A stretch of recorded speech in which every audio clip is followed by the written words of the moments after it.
7:17 de la mañana, de vuelta con mucho más de Primera Página. El diputado Ángel Alvarado, integrante del Parlamento venezolano por el partido Primero Justicia, continúa con nosotros. Ya vamos a revisar toda su participación. Hay muchas preguntas que estamos recibiendo a través de nuestra cuenta en Twitter, @Primera Página, y nuestra etiqueta numeral Primera Página, también @Globovisión, a su completa disposición. Diputado, dejábamos pendiente, antes de ir a la pausa, esta decisión que ha tomado el gobierno nacional de nuevamente empezar a pagar el bono del ticket de alimentación en tiqueras, como se hacía hace ya algún tiempo. Hace aproximadamente 4 meses, 5 meses, el gobierno más bien tomó la decisión de depositar ese bono de alimentación en efectivo, en líquido, en la cuenta nómina de cada trabajador. Ahora se revierte la decisión, asegurando para combatir mafias del efectivo y de la moneda en Venezuela. ¿Su apreciación? Sí, fíjate, al final eso es dinero o cuasi dinero. El efecto, lamentablemente, de esos aumentos se han pagado en tiquera o en dinero electrónico. Es que el efecto es que hay muchos bienes, mucho dinero persiguiendo pocos bienes, y el impacto nuevamente va a ser inflacionario. Yo quería insistir sobre eso, ¿no?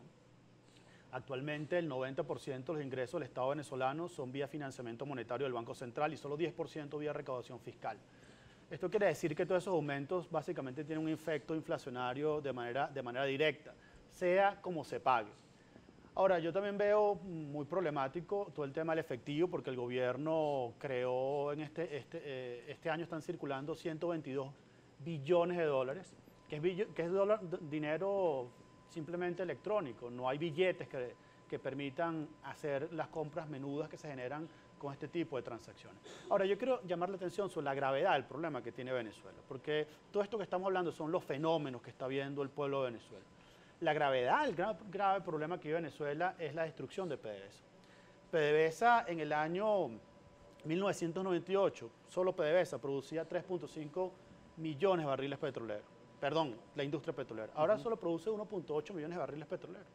Y el caso de PDVSA producía, esos 3.5 millones de barriles, ahora solo produce 800.000 barriles. Eso es lo que produce PDVSA. Una caída abrumadora. ¿De dónde usted saca esa cifra, diputado? Bueno, de las cifras oficiales. Tenemos que Venezuela producía 3.5 millones en 1998. Hoy, según la OPEP, Venezuela produce 1.8 millones de barriles de petróleo, 800.000 barriles los produce PDVSA y 1 millón de barriles las empresas socias de PDVSA. Entonces, y además, solo genera caja, 600.000 barriles de petróleo que básicamente van para el pago de la deuda externa. Entonces, esa gravedad de destrucción de PDVSA, de destrucción de la industria nacional más importante, ese motor que se apagó, pues evidentemente eso es lo que ha hecho el colapso de la vida de los venezolanos. El colapso de la vida de los venezolanos es el colapso de la producción de PDVSA. Ahora, ustedes en la Asamblea Nacional, diputados, ya para pasar con los comentarios de la audiencia, ¿van a hacer algún tipo de investigación respecto de lo que está pasando en la industria petrolera? Bueno, no solo lo que vamos a hacer, sino que ya se hizo. Nosotros dimos un voto de censura al exministro y presidente PDVSA Ramírez.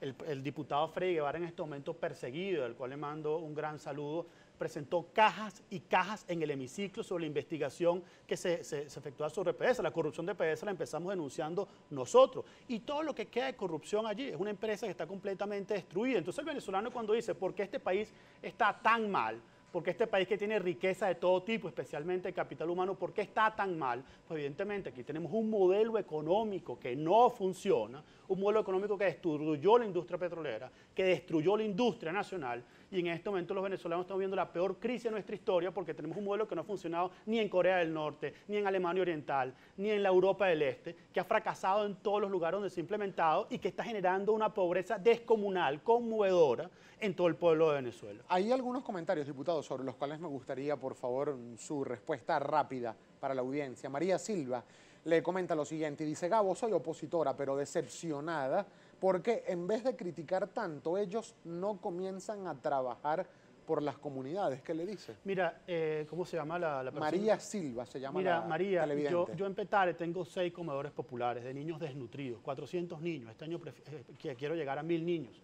Yo también pensaba lo mismo que tú, al igual que tú. Nosotros estamos criticando constantemente. Yo el año pasado decidí pasar de la compasión a la acción y decidí abrir estos comedores. Una gran parte del trabajo que tenemos en este momento los políticos en Venezuela, especialmente los diputados, es acompañar al pueblo que está sufriendo en las comunidades. Y bueno, es impresionante ver cómo gran cantidad de niños desnutridos, con una comida de alto contenido calórico al día, ver cómo se recuperan rápidamente. Y el gran reto que nos hemos propuesto, al menos en Petare, es que ningún niño se nos muera de hambre por esta crisis a Nicolás Maduro. Richard Manrique le dice, diputado, su bancada viajó por el mundo pidiendo en diversos organismos y foros internacionales que no se contratara con el Estado venezolano. Ese bloqueo también es culpa suya. ¿De qué se quejan? Le pregunta. Bueno, miren, el bloqueo fue el autobloqueo que se generó el gobierno, no mandando el presupuesto nacional, no enviando la ley de endeudamiento. Y además el gobierno no puede emitir deuda si no está autorizado por el Parlamento. Y nosotros no lo hemos autorizado, no porque no queramos, sino porque el gobierno ni siquiera ha pedido endeudamiento. Mira, aquí hay un tema muy importante y yo precisamente por esto me traje que este es el flujo de pagos que tiene que efectuar el gobierno venezolano. Este año tiene que pagar en bonos de la República 3.000 millones de dólares en intereses y entre principal y intereses tiene que pagar PDVSA 6.000 millones de dólares, 9.000 millones de dólares. Y el gobierno ha ido a una reestructuración que nadie sabe qué está pasando, con una política de ocultamiento, tal como han tenido con las cifras de inflación o del PIB. El gobierno tiene que renegociar la deuda, pero con transparencia. Ayer Standard & Poor's decía que hay otros bonos venezolanos en calificación de default selectivo. Claro, fíjate, el tema es que Venezuela tiene PDVSA el 90%, PDVSA está quebrada.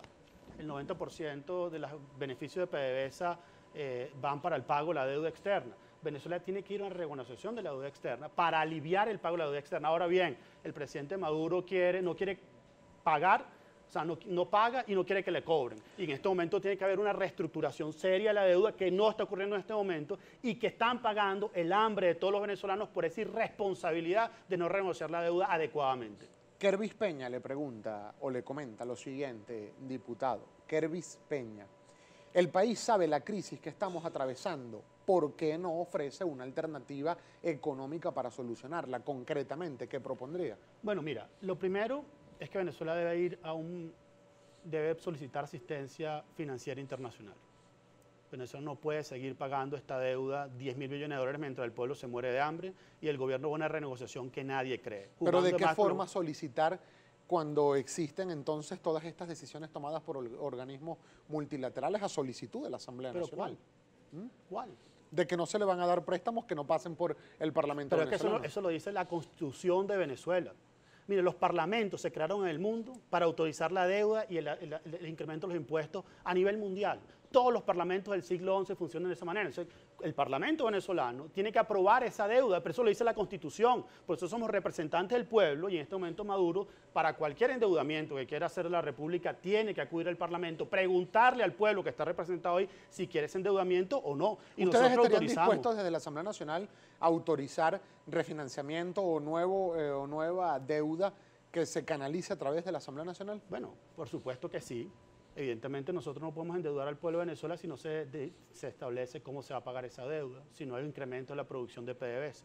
Ahora bien, para seguir con el punto que me preguntabas, ¿qué proponemos nosotros del Parlamento? Asistencia financiera internacional, asistencia humanitaria internacional, rescatar a PDVSA. PDVSA tiene que empezar a recuperar los niveles de producción. Durante el presidente Maduro ha caído la producción de PDVSA en 1 millón de barriles de petróleo. Hay que rescatar PDVSA, refinanciar la deuda de manera tal de generar alivios en el pago de la deuda durante estos años tan críticos, de manera que ese dinero pueda ir a comprar alimentos y medicinas para nuestra población y luego redefinir la política social del gobierno que en este momento ha fracasado por completo. Los hospitales están por el piso, la alimentación está por el piso, hay que ir a una política social distinta, más eficiente. Galué Alejandro le pregunta, diputado, en la práctica la Asamblea Nacional ha sido ilegalmente anulada por el gobierno valiéndose del TCJ.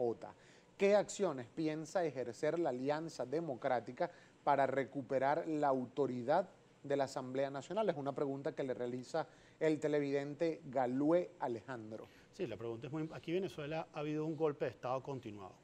Sentencia 155, 156, la Asamblea Nacional Constituyente. Evidentemente en este momento Venezuela funciona como un régimen de facto, en la cual no se respetan las leyes y lo único que se hace es la voluntad de una persona que actúa arbitrariamente. Evidentemente nuestra lucha es junto al pueblo recuperar esa legitimidad, o no legitimidad no, la legalidad de la Asamblea Nacional que sigue resistiendo los embates de una persona, pues que básicamente desconociendo la Asamblea Nacional Maduro se ha bloqueado a sí mismo y ha generado una crisis tremenda. Fíjate, no ha habido una hambruna en democracias. Todas las hambrunas en la historia de la humanidad han sido en dictaduras, en regímenes autoritarios, en regímenes de facto. y evidentemente nuestra lucha en este momento es por evitar una hambruna en Venezuela, y para eso es fundamental el rescate de las instituciones en Venezuela, un cambio de rumbo político que permita el cambio de rumbo económico. Aquí no hay cambio económico sin cambio político, y por eso esa lucha es fundamental para que este año se define una fecha de las elecciones presidenciales.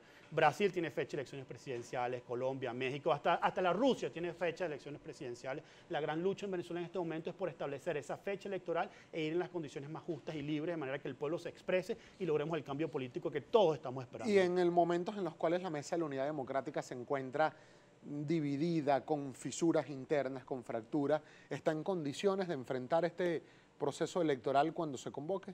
Bueno, mira, yo creo que lo fundamental es establecer un mecanismo al cual esas diferencias, esas fisuras se solucionen, y por eso es fundamental, como tú dices, pues lograr una fecha de una primaria presidencial.